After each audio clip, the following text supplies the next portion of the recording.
안녕하세요. 비아이오 성형외과의 박철 원장입니다. 이번에는 소위증의 그 정년기, 수술할 정년기나 또 수술 방법에 대해서 간단하게 요약해서 말씀드리겠습니다.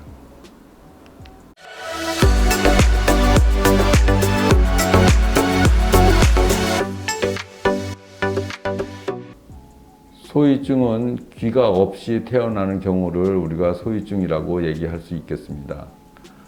소위증은 대부분이 한쪽만 소위증으로 태어나는 경우가 많고요. 양쪽으로 태어나는 경우는 소위증 환자의 5% 이내에 해당됩니다. 그리고 소위증의 종류는 전형적 소위증과 비전형적 소위증으로 나눌 수 있겠습니다. 전형적 소위증은 귓구멍이 없는 상태이고요. 비전형적 소위증은 귓구멍이 존재하면서 약간의 귀 형태가 나타나는 경우를 얘기할 수 있겠습니다. 제가 그 외래 환자를 그 진단하고 치료하는 과정에서 많은 보호자들이 다음과 같은 세 가지 분야에 대해서 질문을 합니다. 우선 첫째는 귓구멍이 없는 소위증인 경우에 귓구멍 수술을 해야 되는지 안 해야 되는지 질문하는 경우고요. 두 번째는 소위증의 그 외형의 모습을 언제 수술하는 것이 좋겠냐 하는 질문이고요. 마지막으로 그러면 소위증 수술을 할 때 어떤 방법으로 수술하는 것이 아이를 위해서 최선의 방법이냐를 물어보는 경우였습니다. 첫 번째, 귓구멍을 만들어 주느냐, 만들지 않느냐에 대해서 말씀드리겠습니다. 귓구멍을 뚫는 그 목적은 두 가지로 생각할 수 있겠습니다.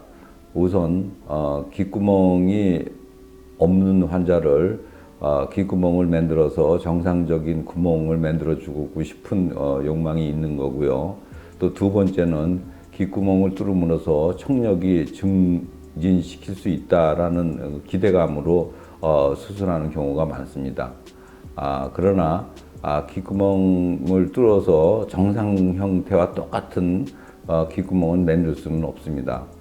귓구멍을 뚫으면 좀 크게 만든다든가 해서 어떤 면에서는 보기 흉하게 되는 경우가 많고요. 또 귓구멍 수술 자체가 완전한 수술 방법이 아닙니다. 그래서 사실 귓구멍 안에는 고막도 있고 또 그 세 개의 작은 고리에 연결 그 고리가 있는데 이것을 정상적으로 만든다는 것은 불가능하기 때문에 청력을 완전히 회복할 수가 없습니다.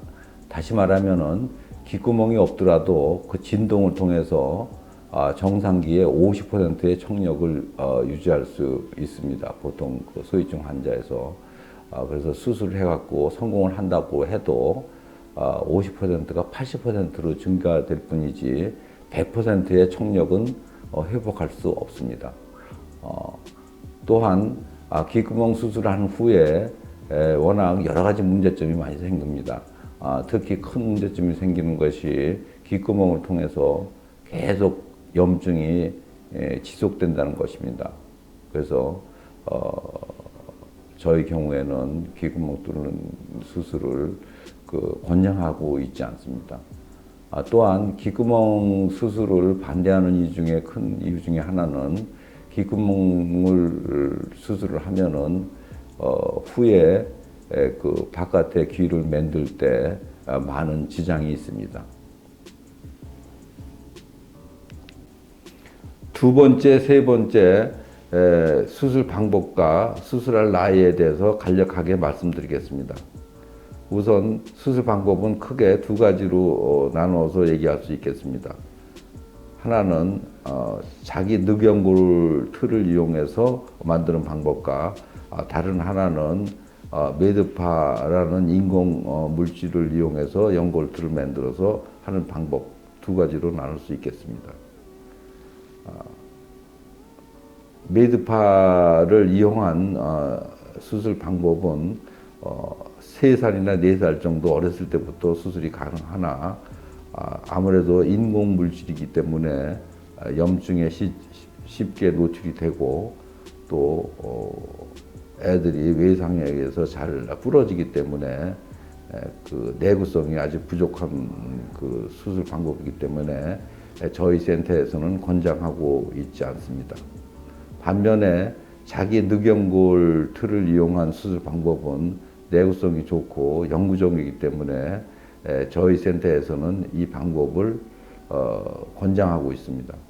대신 자기 늑연골을 이용한 방법은 자기